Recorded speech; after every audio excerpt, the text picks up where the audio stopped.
We're very pleased to have Joyce Pavao here today. She is the founder and CEO of the Center for Family Connections in Cambridge, Mass. Dr. Pavao is a clinical member and approved supervisor of the American Association of Marriage and Family Therapy and clinical member of the American Orthopsychiatric Association. She has received the North American Council for Adoptable Children Award for Child Advocate of the Year, and Adoption Activist, the Baron Panner Award for Excellence in Open Adoption, and the Congressional Coalition on Adoption Award for Angels in Adoption 2000. So clearly she's an accomplished person with many wonderful awards in adoption research and clinical work, really. Dr. Pavao is a lecturer in psychiatry at Harvard Medical School and has lectured at Harvard, Smith, Wesley, UCLA, USC, and Antioch, among other universities. She has consulted with public and private child welfare agencies, adoption agencies, schools, community groups, probate and family court judges, lawyers, and clergy. She works clinically with individuals, couples, and families on issues related to adoption, foster care, guardianship, and kinship, as well as complex families formed through reproductive technology, single-parent families, gay and lesbian families, and families through remarriage. So thank you so much, and join me in welcoming Dr. Joyce Pavao. Thank you, Rachel. That's a little too much information after lunch. Who needs all that? So I had a hard time deciding what to talk about because you could really go anywhere, and this is such a huge subject. So I like to take my favorite PowerPoints and like whip them into shape and change them around a little and give them a new name. So I like how many families does it take to make an adoption, because I think one of the most important things is to have an understanding of adoption as a very expanded and extended family. So I thought I'd sort of focus on that. I'm hoping Rachel will give me a heads up, leave me a good chunk of time. And also, you know, I'm going to try to plow through some information, but if you have burning questions, just wave and we'll address them in the moment. So don't be austere and worried about keeping things in a certain order. And as I said, you know, the thing about PowerPoints is I'm sort of old school. I just like to ramble on about things. So I think the PowerPoint is for those of you with ADD who need something to focus. Well, I'm certainly one of you who needs something to focus on while the person's talking. But basically, sometimes what's up there will have nothing to do with what I'm talking about. So well, just know that. I just want to start with a little thing about what adoption is and what it isn't, because I think that's pretty important. Adoption is not an incident or an event, and some people think that it is. It's not the legal moment of the signing of a document of surrender of parental rights or the signing of an adoption agreement. It's much more than that. It's the taking on and extending or making a family by admitting others to the clan and claiming them as relatives, as in marriage. And I think that's a very important thing. I'll tell a little background story. Some of you have heard this before. I once did a keynote in Hawaii. Not that I don't love Amherst. But anyway, the co-presenter for this keynote was a gentleman who was also adopted. He and I were both adopted people who were professionals. And we were both to give part of the keynote and to open the conference up. So this guy was adopted within the Hawaiian system, which is you know, much like the Maori in New Zealand, this is open adoption is what people do. I mean, there's no such thing as closed adoption. And adoption is done in a very different way. Just as in marriage, when you marry someone, you inherit their whole clan. You get in-laws, and they become part of your family, and your family becomes larger and more powerful because there are more of you. When you adopt a child, you also get in-laws. Their family becomes your family, and it's another way of extending a family and making it stronger to ward off the outside world and to take care of each other in a different way. And so that's how adoption is done in these particular cultures. So this gentleman got up 9 o'clock in the morning, big conference, and he got up there with his drums and he chanted and drummed for about 10 minutes. And it was intense and amazing. You know, when you sit in a room and someone's chanting and drumming, it's just, it goes through you. So it was really, really beautiful. And at the end of it, he said, I just chanted for you the lineage of my birth family and the lineage of my adoptive family. And as a Hanai person, I am the vessel that holds two families. And it's a very, very honorable position to be in. And it is considered very honorable in my culture to be Hanai. So you are the holder of two families. You're the connector. You're the person who brings these two families together. And it is a very positive thing. Thanks a lot. I'm next. I have to go. I have to follow this.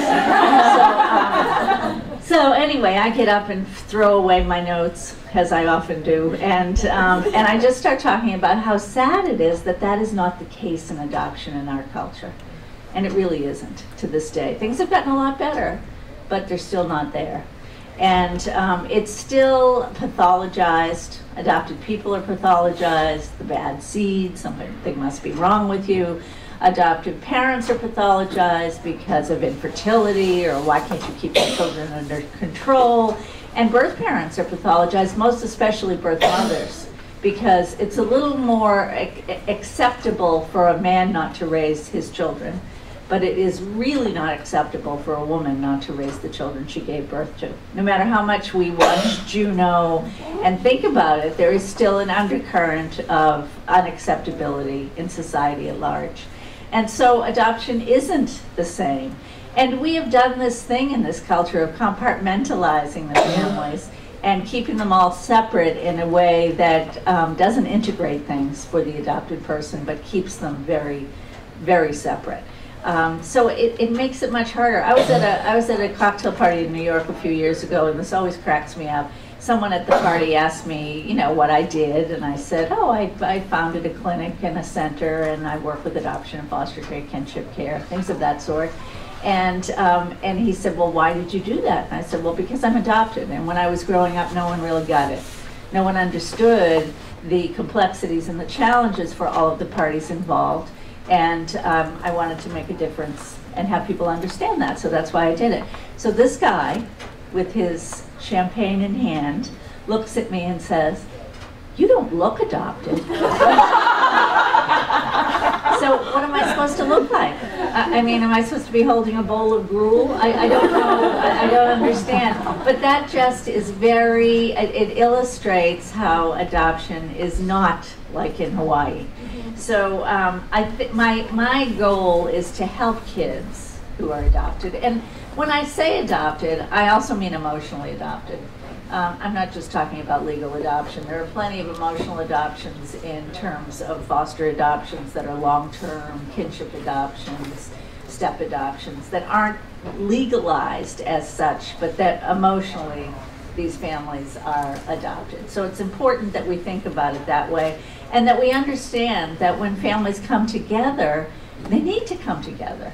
And we have done a disservice to adoptive families, birth families, and children by separating them out and keeping them from really understanding who they are as a whole. So adoption is a lifelong process. It affects the generations before and after in many direct and indirect ways for both the birth family and the adoptive family. And I don't think we ever pay attention to the far-reaching impacts adoption has on both of those families, back into the past and forward into the future. But it really does. So the more important it is that we understand it and hold it in a different way. So let's see what's next, just in case. Whoops, just in case I'm going to follow it. Oh, so a little bit about post-adoption services, of which there are not very many. And it's because of funding, and of course the government's shutting down today, isn't it? Maybe. So not only is there no funding, there probably won't be for a long time. But it's to me that's a travesty, because these are families that are challenged in many ways. And as you saw this morning with me, it doesn't take very much to do interventions that are not hugely expensive, that can really, really make a difference. But you have to know that you have to do that, and you have to do it straight through. And I think we're not doing it. So I'll come back to that. A little bit about the kinds of families we work with, and we call them complex blended families. And just to explain what that is, a root family is when the mother and father who created this baby also raised this baby to full growth. All other families are complex blended families. And I think I started using this term and paying attention to this probably 15, 16 years ago when I started the Center for Family Connections. And I didn't give it the name that had adoption in it. It used to be the Adoption Resource Center. Before that, it was the Pre- and Post-Adoption Consulting Team. But I decided to give it a name that didn't say adoption, because it's not just about adoption. It's about the emotional and psychological issues that are there for many, many families in complex blended situations. And I think we have more clout in numbers, and I think if people understand that these families are deserving of more attention, more funds, and more resources, then we will get on with it better. So that's one of the things that I've done to make sure people get it. So, yeah, adoption isn't an illness or a bad thing, although it most often stems from what people consider problems. And I won't read through that. You can. That's one of the things you can pay attention to. But I think pathologizing these families leads to pathology. And I don't think it's in anyone's best interest, most especially the children. And I have to say, I am a family systems therapist. I am looking at the best interest of all of the families involved. But the child has to be the centerpiece. And because we wouldn't be talking about adoption if we weren't paying attention to children. I think it's only Connecticut and Massachusetts that still require that a child welfare agency be involved in adoption. All other states, you could be a used car salesman, you could be an attorney, you could be a nice adoptive parent that had such a good experience. He or she decided to open an adoption agency. It is not a child welfare work anymore in many states. Now, that's not true of the public adoptions. They are child welfare agencies. But as in terms of private and international adoption agencies, you do not have to be a child welfare person. And I think that's too bad. Not that the child welfare people always did the best work or do the best work. I'm not suggesting that. There are good and bad people in any field. But putting it in the context of child welfare seems really important to me, so that we keep in mind what we're doing and why. One of the things about adoption is that in the past, see, I'm so ancient. I was adopted in 1946. Some of you are grandparents that weren't even born then. But anyway, it was back in those days, people didn't really talk about anything. In the 1950s, you didn't say the word asthma out loud. You didn't talk about anything. So you certainly didn't talk about adoption. You certainly did not talk about infertility. You did not talk about untimely pregnancies. So there were lots of mysterious things going on, and with no real understanding of what was happening or why. And there were some funny practices going on in those days, but for the most part, people were led to believe that this was a very wonderful, fabulous, positive thing that was happening. And that is not untrue, but that's not all that it is. It was considered a joyous situation. We were making a family, and it was going to fix everyone's problems. If you had infertility at the base of your reason for adopting, this was going to fix your being a parent. If you had an untimely pregnancy and you were not going to be able to raise this child, this was going to be able to fix that problem. This was the fixer of all these problems. And so everyone saw it as the great outcome. This is going to be fabulous. This is very positive and very wonderful. And I want to underscore that adoption is very positive and very wonderful when it's the right thing and when it's done in the right way. But even in the most unbelievably picturesque adoption you can imagine, back to Juno, if you have a birth parent who has great supports and still chooses not to raise her child and chooses the family that will, sort of like the Hanai system, and decides it's going to be open and great people are working with that family. Well, that's pretty great. It's chosen by everyone. As long as they got the best counseling and they're really making this decision with an understanding of the long-term impact, that's great. But it comes with loss for everyone. And I think the big mistake is not paying attention to those losses. So for the birth parents, the birth parent loses the child. That's huge. They lose the child. The birth parent loses the pleasure and challenges of raising that child. Gone. They have the termination of parental rights means you will never, ever, ever be the parent of this child. Now, it doesn't mean you'll never be psychologically and emotionally connected to this child. It doesn't mean you might not have a different negotiation of a role and responsibility to this child, but you will never be the parent of this child. That's what's being decided. There is a termination of parental rights. So that's the end of the pleasure of having that piece. The birth parent loses the status of parenthood for that child. They will never be the parent to that child. They will continue, as I said, if there's an arrangement of openness or something, there may be some other role that gets played out. There may be other responsibilities that are defined, but it will be different. The birth parent loses the knowledge. If it's a closed adoption, the birth parent loses the knowledge of the child's future, the knowledge of any grandchildren, and that's pretty huge. The child just disappears.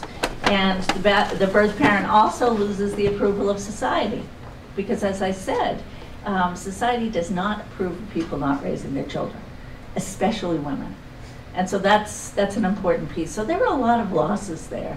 Some very deep losses. I've had birth mothers in particular talk about the loss of this child, even when it was chosen and decided, feeling like the loss of a limb and that you still have phantom pain, even though the limb is gone. So it's pretty deep and pretty powerful, even when it's great, even when it's great. So for the adoptive parents, they lose. Now, not every adoptive parent is involved in adoption because of infertility, but many are. And I think that's a really important thing to pay attention to, because during the course of dealing with infertility, this adoptive parent has lost a sense of reproductive control, has lost a sense of privacy. Everyone needs to know your business. Everyone is prodding you and taking blood and doing all kinds of things to you all along the way. And so there is a loss of control and a loss of a sense of privacy. There's a loss of identity and self-esteem. Shouldn't you just be able to get pregnant and have a baby? Why is it so complicated? It seems like everyone else does. Look at the birth mother. It becomes really difficult, and there is a feeling of loss of self-esteem and identity. There's the fantasy of the child they thought they'd have. There's the fantasy of the child that would have been their genetic child. And it is normal to think about that and to want that. Absolutely. And that's a loss. There's a loss of a sense of making a genetic contribution to that child.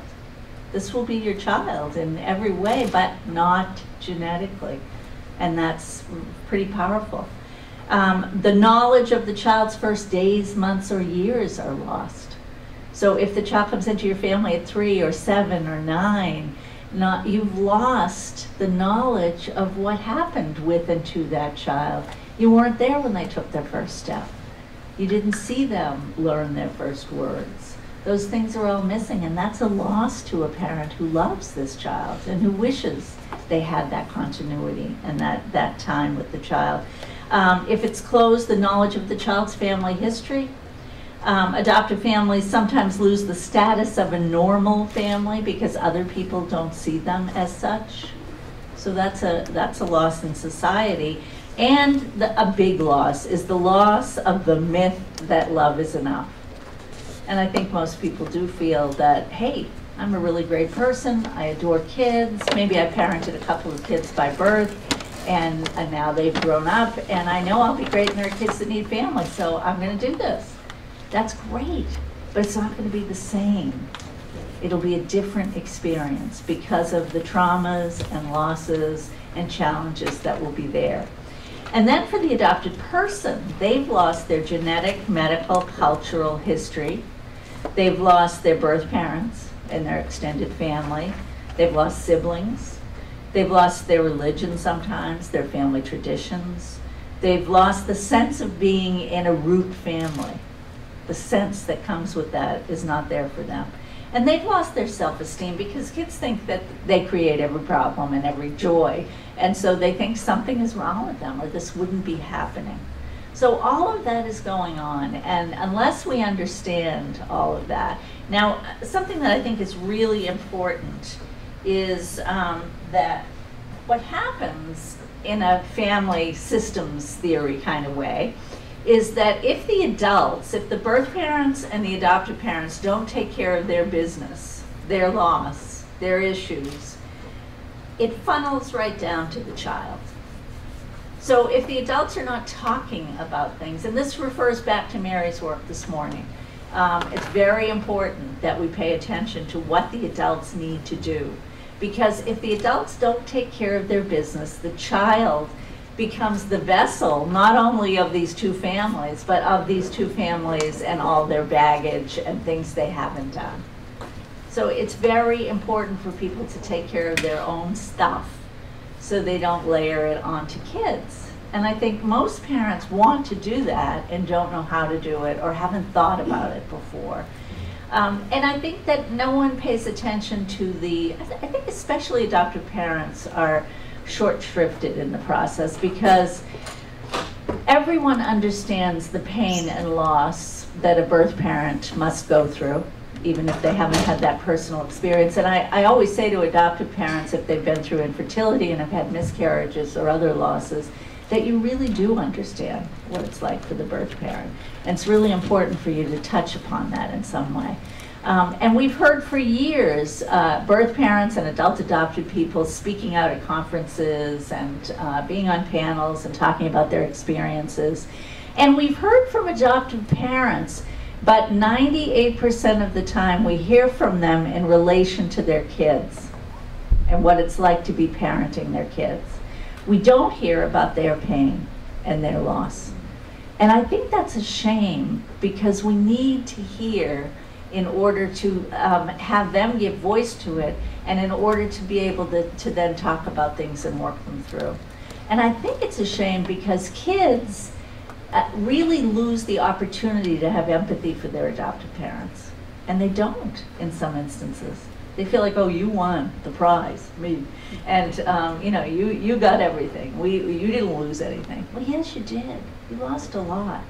And so I think that all of these families need to have the support to deal with all of the things that are there for them. And if we can't give those families the support they need, it's going to end up landing on the child. And that isn't in anyone's best interest. Children are doing much too much lately. I'm doing this project in Ireland. I just got back from Ireland a couple weeks ago. And Ireland is probably 15 or 20 years behind us in adoption.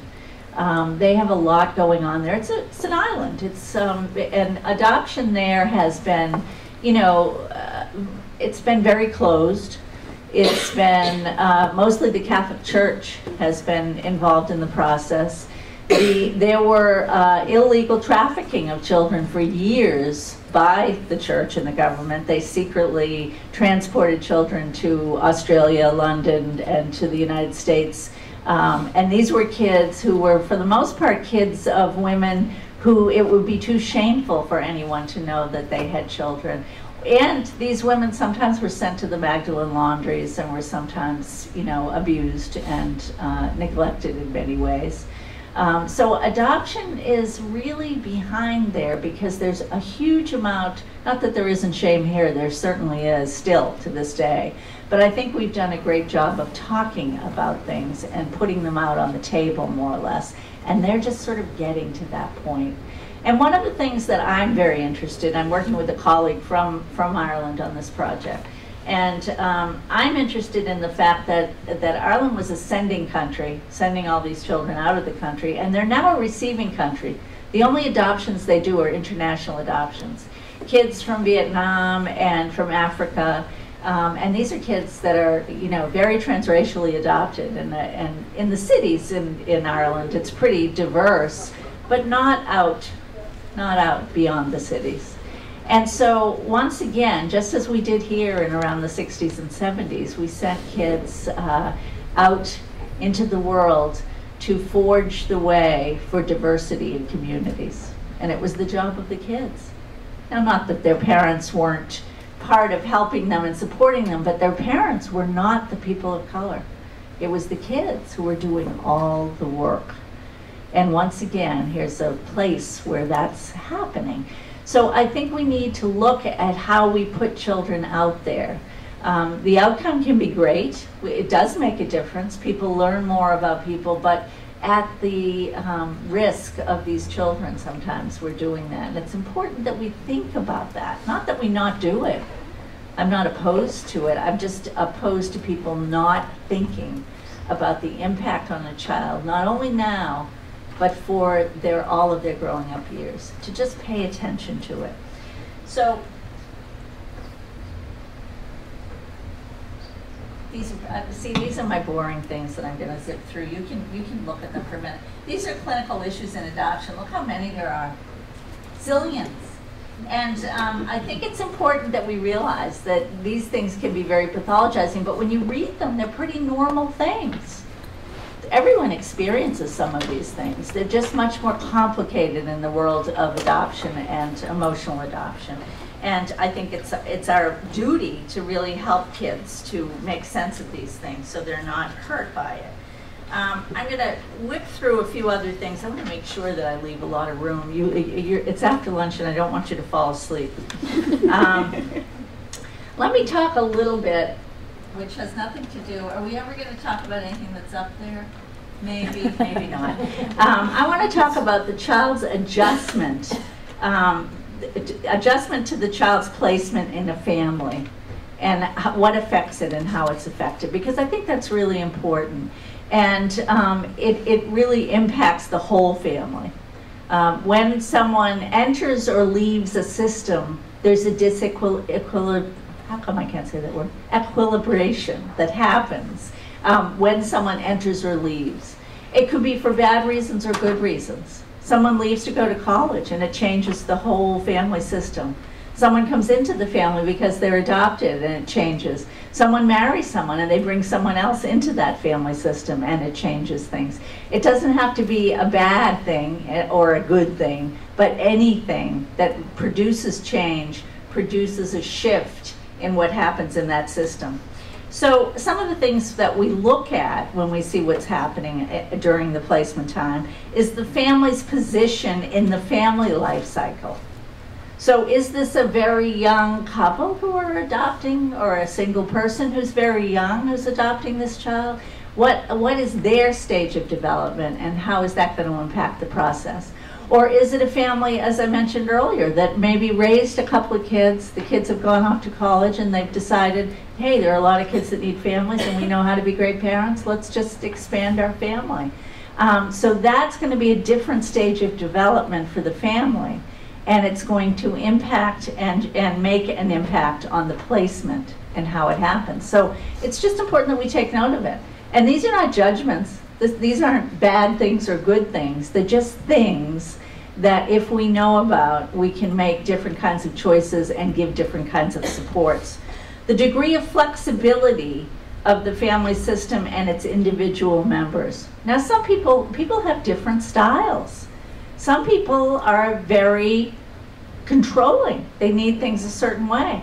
Now, if you have a child who's been terribly traumatized and has had so many changes in their life, and they go into a family that's pretty closed system and pretty controlling, that's a great thing. There's not going to be any question about rules. That kind of structure is actually going to be very helpful. So there are some styles that may at different points developmentally not work so well with certain kids, and some that do. If a family's too closed, there's going to be rebellion and pushing at some point. If a family's too open, there's going to be no boundaries whatsoever. So there are good and bad things about different family styles, but it's important to know the style of the family and then to also know the style of the individuals in the family. It's important to know what kind of degree of openness in adoption is going to be really adhered to in this family. Many of the families we work with, most especially the families coming from the Department of Child and Family Services, these are older children who have weekly visits with different family members. And it's clear to everyone who understands anything about attachment that it would be in their best interest to keep some relationship with some of these people unless they're extremely dangerous. With some of these people who maybe don't have great boundaries, it may need to be a supervised visit of sorts. But the visit probably should happen in the best interest of this child's feeling whole and feeling connected. Now, sometimes that's a hard thing to sell to people because it's hard enough taking a child who has a history of trauma and who's going to be challenging to raise and also taking on their birth family. It's not an easy thing to do. And most normal people would say, are you kidding me? No way. I think that's the right first response. But as you understand why you would do that, and as you understand the importance to the child, you might change your thinking. And you might begin to see how that is important and what could happen. So it's important that there be some degree of openness so that there is some understanding of what's going to happen lifelong, not just right now. The family psychosocial stresses prior to the adoptive placement. If you are placing a child in a family where the mom or the dad just lost their job, where they're having huge economic problems, where they've had to move and downsize because of loss of everything in their life, that's going to be a different family to move into and adjust to than a family that's feeling very stable and that hasn't gone through those changes. So what are the stressors that have been going on for the family prior to the placement? And it's important to look at that. What are the personal vulnerabilities of the old and new family members? So it's important to look at that, and I don't think we do a very good job. I don't know, correct me if you know of places that are doing a better job, but I don't think we do a great job of working with the kids in families, the other kids.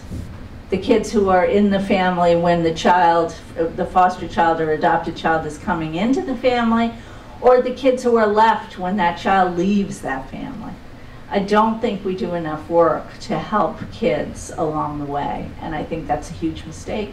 It's the kids in the family that sometimes are part of the rationale for why there's a disruption. We've had 4 families this year where families have adopted siblings that happen to be from Ethiopia these days. Could have been from Russia a year ago. But these are international adoptions where kids have come into the family and the kids who were already there end up being abused or feeling abused by the process. And so this family cannot keep this child in good stead. They just can't. But here we are having made a lifelong commitment to a child that isn't going to be followed through because there wasn't enough work with the kids to prepare them and to make sure that this was the right thing for this family. And who suffers? Everyone. Everyone. So the presence of dysfunctional family dynamics is an important piece. What family doesn't have some dysfunctional dynamics? I really don't know any. I've been doing family therapy for a long, long time. And families look awfully good when they're not yours. But if you get to get very close to them, I think we all have really weird dysfunctional things. Some are just much worse than others. But there isn't anyone who can walk around and say, oh, we don't have any dysfunctional dynamics. So what are they?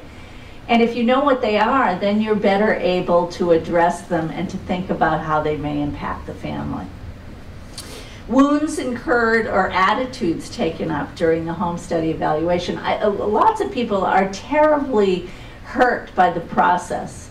They may have very bad experiences with social workers or very good experiences with social workers. And how does that impact their family? Again, it's the loss of privacy. They're being examined and studied, And you know, it's a difficult process for people to go through. And there are a lot of people who say, why do we have to go through this? Why do we have to take these courses? Why do we have to have these studies? These kids need homes and we want to do it. What is the problem? Well, the problem is these are children who have had trauma in their past, and the department or whatever agency really needs to make sure they're not traumatizing them more by placing them somewhere. They have to be doing the right thing. And so there does have to be some study done. There does have to be some time spent. The family's perception of the child's history is very important. Perception, maybe not even the real history. Most of the histories on most of the kids that we're dealing with, you're getting a third or fourth party story about what happened, unless you're talking directly to the birth family. And so it's not even necessarily accurate. And those kinds of fantasies can cause a lot of intense feelings. I always think about my own family. I have a sister who's 6 years older than me who was also adopted as a young. She was, I think, 9 months old when my family got her. And in those days, you had to be at least 6 months old. I don't know why I was 10 days old, but there must have been something weird going on there, because basically up until around the 60s or maybe even later, a child had to be in foster care for as long as the birth parents could change their mind. The thinking was this would protect the adoptive parents from the pain of having the child removed. This was not child-centered. This was not child-centered. So anyway, my sister was placed with my family, and my family was told that her mother died in childbirth and her father died in a plane crash in the war. And so she was an orphan. And that would be very sad. This was 1940. This was World War II. And that would be a very sad story. But it was a lie. And it was told because people would attach better to an orphan than they would to a bastard. And that was truly the belief. And so, but what it did to these kids that think they're orphans, and I think this is important because we have so many international kids who think they're orphans. If you're an orphan, there's no hope. Why even bother to think about where you came from? They're gone. And it's a depressing and sad thing, and it's often not true. We call kids orphans all the time. We use it pretty lightly. In international adoptions, you have to be a legal orphan in order to be, and in state adoptions. The reason we do a termination of parental rights is so that that child will be a legal orphan and someone else can adopt them. So we're making use of words that end up hurting kids along the way. And all of these things impact the process. The family's expectations of and for the child. People always have expectations for their kids. It's a wonderful thing. And to hope that they strive and they succeed in different ways. But what if your expectation is really not fitting this particular child's abilities? What if it's taking away the possibility of some things that are great? What if this child is a born musician and your family is only interested in sports stars?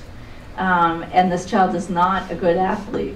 I mean, it's so important to see the child as who they are, and it's harder to do when you don't know where the child came from. So some of these things affect the placement. Is there any unfinished business on the part of the child or parent? Yes, that impacts the process. Are there marital problems? Often even if there aren't problems, there are often situations where people are not on the same page. I don't know too many couples that are on the same page. I think it's fabulous if they're in the same book. There's a lack of support from the extended family that can really impact the adoption. And I think that's really important. And you see it a lot in all adoptions. But sometimes you see it more in transracial and international adoptions. And it's really important to realize what an impact that has on the family. Another personal story for that. My father's mother was a little austere, and she wasn't my favorite grandmother.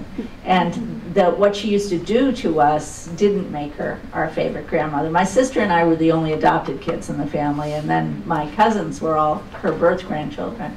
And every Christmas, they would get toys from FAO Schwartz, and we would get a shirt that she hadn't even bothered to ask my parents what size we wore. And it was terrible for everyone. I'm very close to my cousin Jeffrey, who still says, I just wanted to give you every toy I ever got. I thought she was so mean. So the survivor guilt of the kids who got the good toys and the feelings of the kids who didn't, and my mother who hated her mother-in-law on those occasions, and my father who was horrified by this and tried to address it, it was pretty powerful. But then I got my favorite grandmother in the world. My mother's mother she liked me better than any of her relatives. That sort of took care of that. So I think that there are so many families involved in the lives of children in adoption, and it is important to honor them all. The more we can see the family, when we do an intake at our center, we do a genogram. Do you know what a genogram is? It's a sort of family tree-ish looking thing, and we do it for about 3 generations. We'll take the parents, the 2 moms, the 2 dads, or the mom and dad. We'll show them. We'll show their families of origin and maybe their grandparents, and then we'll show how those families are now connected because they're married or they're in a committed relationship, and then we'll look at the child and the children who are adopted and how they connect to their birth family. Now, whether they know them or don't, they're there like a Greek chorus. And if you put it all on the same page, sometimes it's really shocking to families because they've never seen themselves that way, as that connected to each other. And it's really powerful for kids because they are used to compartmentalizing and splitting and having this divided loyalty. And here's one page, one picture, and all of this family is connected. Whether they get along or they don't, whether they like each other or they don't, whether they live next door or 3,000 miles away, whether they know each other or they don't, there's a connection because of this child. And I think that's an important thing, and it really helps kids to be able to make sense of things. So let's see, how are you doing? Let's hear from you. Any thoughts about where we're at and where we should go? See, I knew that this lunch thing, I knew I got the bad times on here. Yes, way back there. I was just curious about the talking about adoption and just cultural variations about that, because I do hear different perspectives from different cultural backgrounds in reference to their children. Now, can you say a little more about that? Well, I'm just noticing language around my children versus and it's not ill intent, of course, but it seems, I just wondered if you had some perspective on how culture informs that language or not. Well, I think it's important for families to find their own words and to make them their own. And I think there's, PC words that we use and everything. I just got corrected big time on our website by someone because we called birth mothers, and there are birth mothers nowadays who either like to be called first mothers or just plain mothers. Mm-hmm. The problem is, I would never call my mom is my adoptive mother, but I have to tell you she's my adoptive mother if I have 2 mothers, so you'll know which one I'm talking about. So I have to have some kind of an adjective. If you have more than one of anything, you have to have some indicator to show which one you're talking about. And so, it makes it really, really difficult. And the adults are allowed to try to label themselves the way they want to, absolutely. But foisting it on children is not a good thing. I think kids should be able to use whatever language they're finding at different developmental stages. You may want to help them to understand some language so that if they're confronted, they're given some help with that. But the language of adoption, I think, is very complicated because it's not always the same language for kids and for parents. For kids to say, "You're not my real mother," is not necessarily, it can be used in an angry moment and it can be a put down, but it's not necessarily that, because kids are very concrete until they're adolescents. And real means you came from this person. And these are kids who have been told openly that you didn't grow in my tummy, you grew in Beth's tummy. She's your tummy mommy. So kids know who gave birth to them and who is raising them. They're not confused. So I think it's important that we help them to find the language that makes sense. And when they say real, they may be just saying real. But if it hurts the feelings of their adoptive mother, then maybe that person needs some help to not take it as personally, or to say, you know what, we're both real. Last time I looked, I was quite real. And you have a real tummy mommy, a real mommy, a real Chinese mommy, a real Colombian mommy, or, you know, however you want to describe it. That's one of your real mommies, and I'm the other real mommy. Or maybe you have 3 or 4. But I think that it's really important to help kids and to support them to have whatever they say be okay. It can't be wrong. There are multiple realities, and we all see things slightly differently, so it's important that we make sense of that. And other kids who are not adopted, who are friends of adopted kids, sometimes say really, really weird things that are not meant to be mean sometimes. Sometimes they're bullying and they're outright mean, but sometimes they're not. So when I was like 8 years old, the mean Carol Merksimer, does anyone know Carol Merksimer? I always say her whole name because she was so mean. She's probably a really nice person.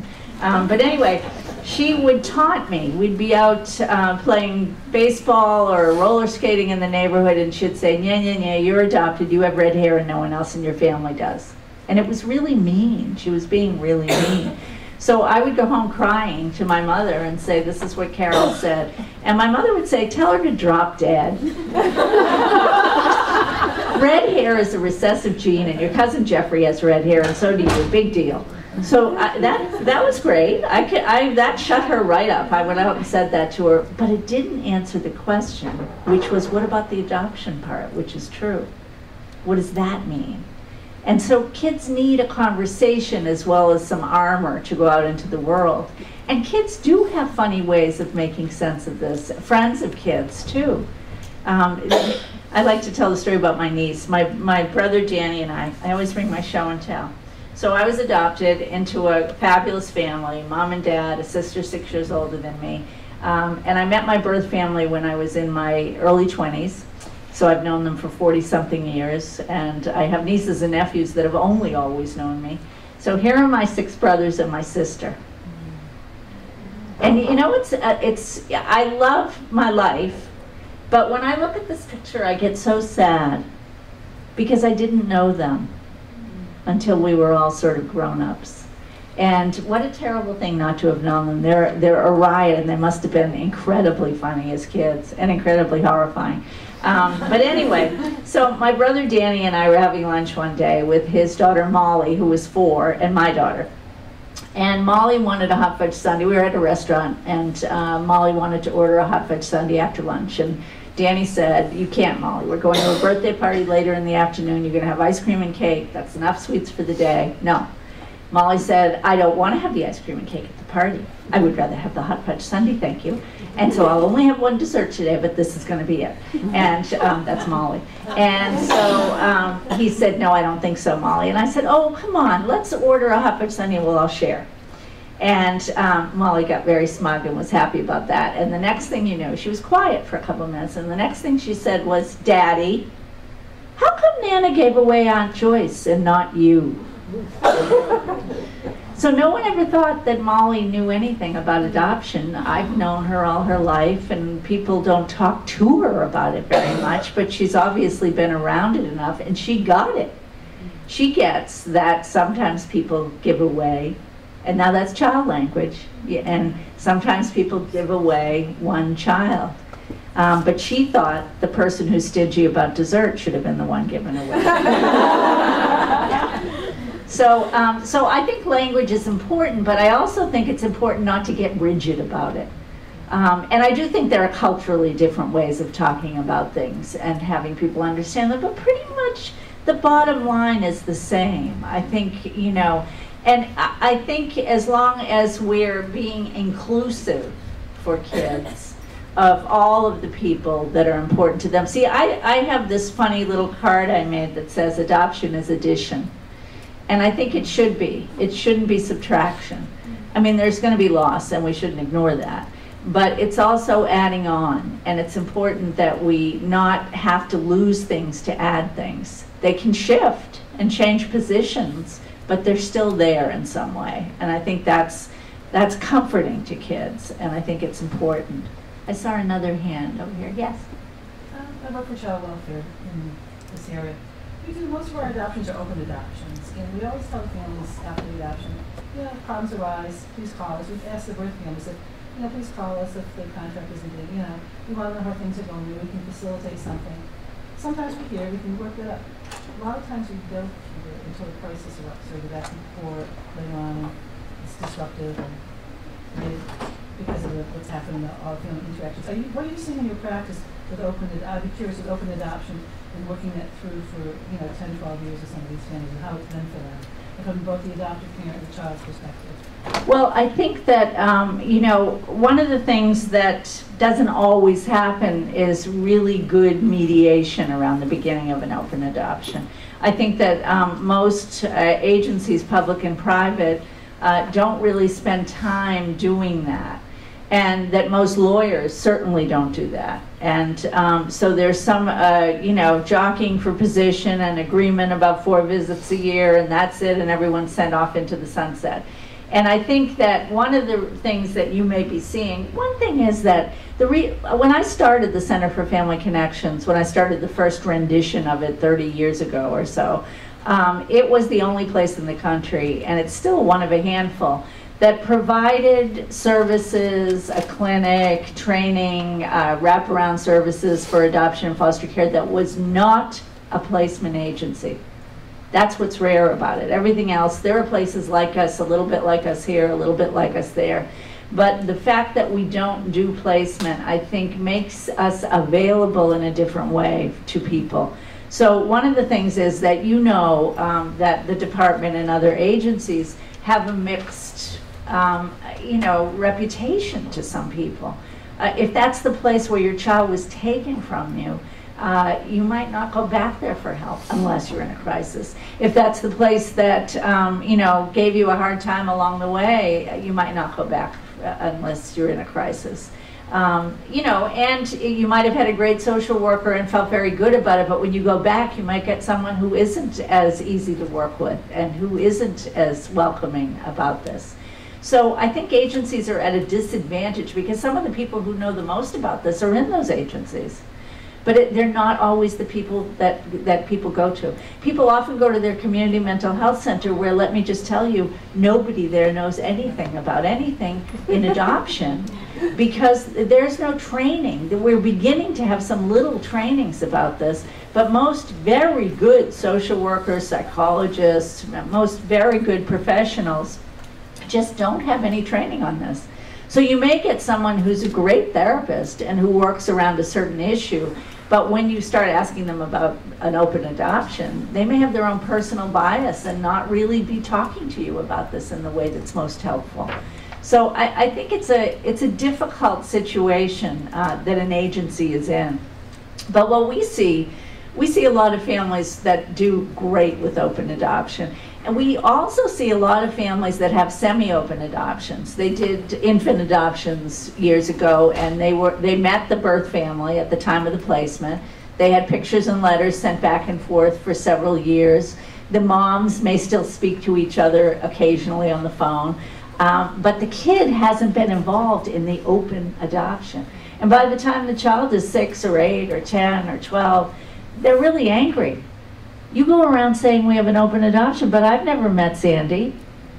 I don't know who she is. I've seen pictures, but I don't know anything about her. So at that point, people tell their kid, well, we are very supportive and you can meet her when you're 18 or 21, because the old school message was that you can open the adoption once the child is older.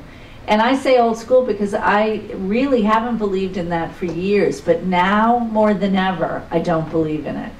I think that if the family is supportive of opening the adoption, it's best to do it while the child is still living in the family, not off at college, not out in the world.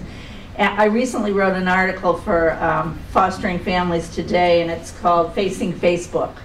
And I think it's really important because we have at least 3 calls a week of people who have had dramas that involve social networking.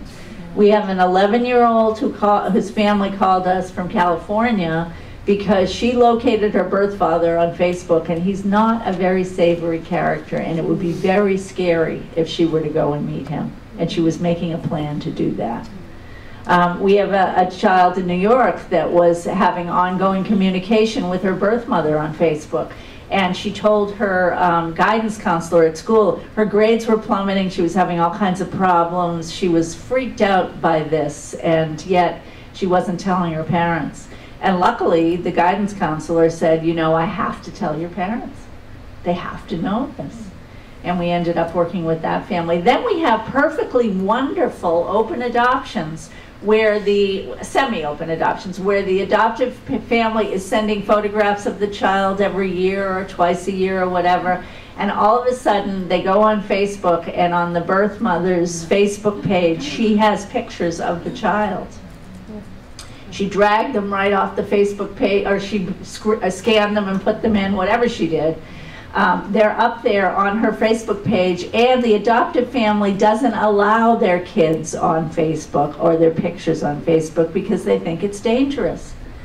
So now they're furious and don't trust the birth mother, and it's jeopardizing their relationship. So we have to talk about that. There are lots of ways that Facebook is fabulous. I mean, if you're truly trying to find someone and they want to be found, it's joyous.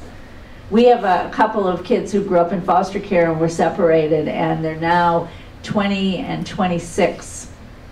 And they found each other on Facebook, and it has been a wonderful experience for both of them.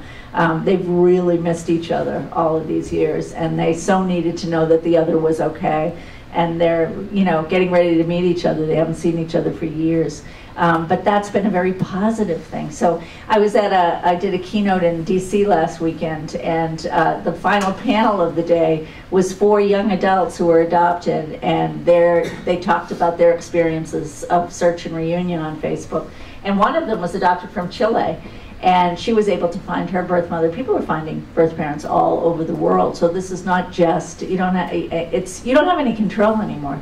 You can find just about anyone. And you know, I think that it's important for parents to provide the container and to do the right thing to hold their children. So I think it's more and more important to do this earlier rather than later. Yes? So the more I listen, the more, I guess the question I've always had is the role of foster parents. If a child's really connected with a foster parent, adoptive parents, like, don't worry, we'll have contact. Then the openness quite often after placement is gone. And some of these kids, that's the most nurturing person Absolutely. in their lives. Not to be cut off from their birth parents, not cut off from foster parents, which should be part of the equation for the most part. Absolutely. I think it's really important, but see, it takes cultivating. You can't mandate relationships. And a lot of foster parents are old school foster parents who were told they couldn't have ongoing connection, that once the child was moved, that was it. So I think it takes a lot of retraining and understanding to see that any positive person in the life of this child is important and should be kept somehow in their life. It means so much to kids. Now, you know, at what level, how much, you know, that varies from person to person, from situation to situation, but I totally agree that it would be very, very important to keep a connection with the foster parents. Sometimes the agency will tell you, no, you know, the child will have too much of a difficult time transitioning if you let's just cut everything off for a while and wait till they're stable and then you can have a visit. Well, that doesn't help a child who's trying to make sense of people disappearing all the time. That's not in that child's best interest. The adults should be able to sit with their anxiety and their discomfort and do what's right for the child. And they should have the supports to do that. So the professionals should be supporting those adults and helping them. So I agree with you completely. It's a very important role, and it's a really important, and for some kids more than others. For some, you know, some kids have gone through a foster home very briefly. Some have been really an integral part of that family, and they should be we've had kids who have gone back and searched for their birth families and then also searched for their foster families because they had spent 6 years in this foster home. And what they found was much more information about themselves. They had a 12-year-old sister in that home when they came in at 2 who is like loves them and tells them all kinds of stories and has photographs, and you know, that was her little doll. And she remembers that child so fondly. So she becomes a really important person in the life of that child. And we have to really, really understand the importance, the huge importance for attachment of these kinds of relationships. So I also really like this. How am I doing? What's our time zone? 14 minutes. Oh, good, okay. So 14 minutes? Should I show you a movie? Will you fall asleep? We don't have popcorn. Or should we just talk? Talk? Talk. Movie? Talk. Hands. Hands. How many movie? What's the movie? How many talk? What's the movie about? The movie is called The Triumvirate. And it's a story of Jean Strauss, who's a filmmaker and an adopted person, searched for her birth mother. She found her birth mother, who was also adopted, and so the two of them go out and search for the grandmother, who they find, and she grew up in an orphanage, and they find a photograph of her birth mother. Wow. And so it's an interesting story that gives you a sense of what goes on. So movie, hands. Uh-oh, movie. I think it's 12 minutes, so it should take us right up to the finale. Now, the only thing is, how the heck am I going to do this? I might need help. Yeah. Oh, good. Look at that. Do I do this? Play button at the bottom. Okay. Yeah. And then take it. This is the right one now? Because there's 3 movies on here. So Oh, I have to get the right one.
The delivery room door from the hospital where I was born, it's got this sign on it. It says, "Keep doors closed." I couldn't do that.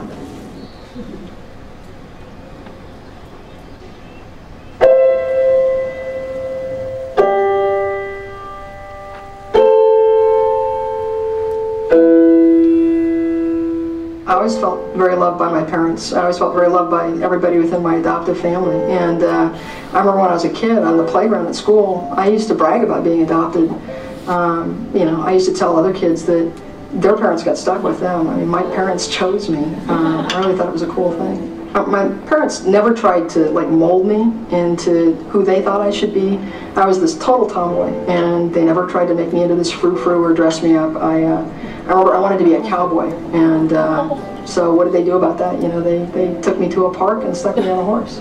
My dad died when I was 9, and I think death really cheats a child of ever really knowing a parent fully. And so I don't know how he would have felt about my desire when I was growing up to search for my birth family. My mom was like my best friend. I mean, I felt like I could tell her anything except that I was interested in finding out where I came from. And I think I was terrified that I might hurt her, but maybe even more than that, I was afraid I might damage our relationship. In a lot of ways, I think I was protecting me as much as I was protecting her. I started searching for my birth family when I was 28 years old, and over the course of the next 4 years, I tried a lot of different things, but with no success. And then I became pregnant with my first child. I actually flew home to tell my mom that I was pregnant with her first grandchild, and she met me at the door with the news that she had cancer, and it didn't look good. And she only lived for 10 more weeks after that. And I stopped searching for a long time. When my first son was born and I was holding him in my arms, that was the first moment in my entire life I was ever looking at someone I was biologically related to. And it was an incredibly profound thing. I didn't search for about a year, and then I decided I'd try one more thing. And I hired a private investigator, but to be honest with you, I kind of didn't expect anything to happen. And I'll never forget the night she called me and said, you know, Jean, you better sit down. I found your birth mother. Out of the blue, I found I was going to become a mother without the benefit of marriage. I was told before the baby was born, don't look at the baby. Don't see her. Let it go. And that was something I couldn't do. I found out after I gave birth that this was incredible. I desperately wanted to keep her. I called home and said, please, Mom, let me keep this baby. There was no encouragement. There was not a possibility of that. I remember how that baby was wrapped, and I kept saying goodbye to her. And then I remember that the social worker took the baby from me, and she laid her in the back seat, and the car drove off. And I remember watching the taillights as going around the bend, and there I was, truly alone, and with a much bigger hole in my heart than I ever dreamed of. That's how I felt.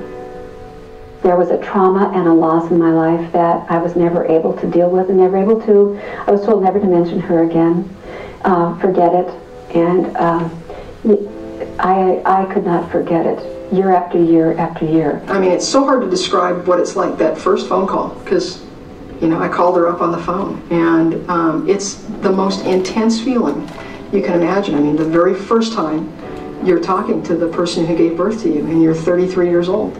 That first phone call I received from my birth daughter was probably the most amazing event of my life. What do you say? How do you start that conversation? As far as in terms of emotional, it's like you've awakened from a nightmare and you're alive. And yet I look back on it, I remember thinking at the moment that I was surprised that in some ways I felt numb, because you've got so many emotions flooding through you. I think your body doesn't, your brain doesn't even know which one to react to. I was on overload that night. I was awakening from a long dream, and the best dream in the world came true. That my birth daughter found me, was alive and well. Yeah, I didn't just find my birth mother. She also had 7 other kids. So I found my birth mother and 4 brothers and 3 sisters and 15 nieces and nephews. So basically what I found was kind of like the Brady Bunch. I think it surprised a lot of people that, even though it was very exciting when I first talked to my birth mother, it actually was not an easy thing to meet her. I wanted to make her feel at home, so I said, call me Mom. That scared the heck out of me. I mean, nobody was ever going to replace my mom. I just lost my mom, and so that one line kind of kept us apart for a couple of years. And I went, I knew it, I blew it. She's going to go away and never come back again. The thing that really brought us together was that my birth mother was also adopted. When I was 4 years old, my dad put me on his lap and they told me that I was adopted. And I remember thinking that I didn't want to be adopted, I wanted to belong to them. And she decided that she wanted to try and find her birth mother. I knew somewhere there was somebody else. We looked for 6 years and found nothing. It was very discouraging, and yet for me to help keep my birth mother up during times when she was really discouraged was one of the things that became the foundation of a real friendship between us. And then my birth mother finds her birth mother, Mary Frances Brown. And the first person I thought to call was Jean.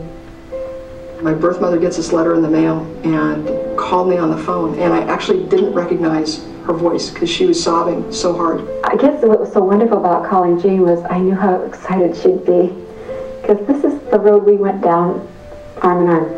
And she was like, Jean, I got this letter. And I'm like, well, what did she say? And she said, you know, I don't know, I'm too scared to open it. So I opened it and I started to read it, but I couldn't quite get all the words out. And Jean kept saying, it's okay, go ahead. I'm listening to my own birth mother reading to me the very first words she's ever hearing from her birth mother. It was just magic. My mother said, now we mustn't talk to each other on the telephone because I haven't told anybody about you ever. I had my first little twinge of doubt in whether she would chicken out to meet me. You know, Jean kept saying, Lee, this was an enormous letter, a letter of enormous love that you received, and that this is the beginning. And how right she was. Now, these two women haven't seen each other in 60 years. As I came into the station, I had all my things in my arms, and this very lovely looking lady put her arms around me and said, "Hi, Mom." It was a very emotional meeting. We didn't say much to each other, just held on for dear life, as if another moment would take us apart again. When Mom first got off the bus in Chicago, that was more than I could manage. It brought me wonderment and delight that she was alive and all right. To see your mother, the woman you dreamed about your entire life. And there she is. And she's just a person there. My grandmother spent most of her childhood in an orphanage. Grandma hadn't seen her mother's face since 1927. She didn't even have a picture of her mother, Flora. And what was weird was, while we were searching for her, Lee and I had found a distant cousin who had a picture of Flora that we were able to give to my grandmother. You know, Flora's the first thing Grandma sees when she wakes up and the last thing she sees before she goes to sleep every night. It's given me a tremendous sense of freedom to know that I can say to the world, this is my daughter, this is my granddaughter, these are my grandchildren, there are so many. And you look at the world and say, see what a family I have. Mom has given me a feeling of strength inside that I never had before in my entire life. When I talk about closure, I guess I need to use the term strength of closure. To me, it was really sad in a lot of ways that Lee had always had this really low self-esteem, and finding her mother seemed to change it just like that. And it's like she had to wait 60 years for that to happen, and it's not right.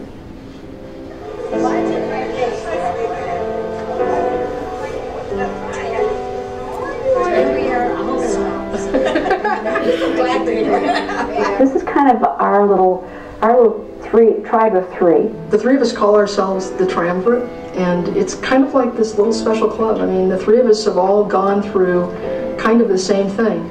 I'm an adoptee, my birth mother's an adoptee, my grandmother was raised in an orphanage. It always felt so disloyal in a lot of ways for me to have any feelings towards my birth mother. But here's this woman, she gave birth to me, and I really held her at arm's length for a long time because it just didn't feel right against the memory of my mother to be close to her. But somehow in finding Grandma and in becoming the Triumvirate, and the three of us just being such good friends, it just opened the door for this incredible relationship that we now have. You know, I read somewhere that all the Browns have good memories, except you. Do you want to know what I want to do? What? This is your birthday. Anyway, It is my birthday. I want to walk down a stairway sometime to Hello Dolly. That's what I'd like to do. Grandma, what's your dream? I wouldn't be here if it were not for these two little tiny people. And it's amazing. I'm so much bigger than they are. This is very true at this point. I think you gave birth to me. This is true. I think you gave birth to me. I think that's true too. So that I would come back and get the two of you together. See there? What's your dream? My dream. What's your dream? I couldn't ask dream on anymore because all the best things have happened to me in the last couple of years. We went back to the hospital where I was born, back to that delivery room, and what was weird was we had no idea they were tearing it down and building a brand new hospital. But my birth mother asked permission, and we got to walk into this ward where I had been born, and we actually went and saw this delivery room door that had, you know, this little sign on it that said keep doors closed, and so we opened the door. And we went into the delivery room, and my birth mother took a picture of me right there, you know, under the lights, right where I was born. And, in a lot of ways, for me, that was coming full circle. That was kind of the climax of the story. And I'm so glad I opened that door. Getting to know you, getting to know all about you, getting to like you, getting to help you like me. When I'm with you, suddenly I'm good and breezy, because I'm all the beautiful and new things I'm learning about you day by day.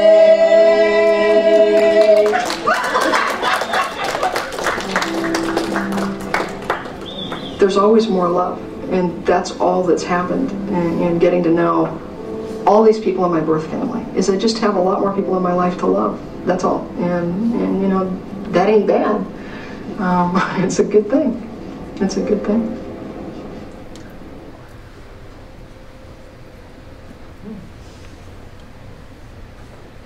So it was a good choice to watch the movie. It's a good place to end. And I think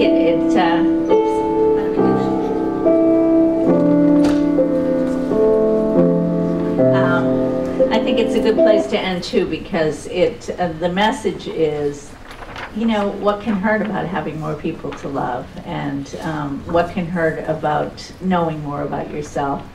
And it certainly took a long time for these people to find each other, and it never hurt the relationships that were there and were good.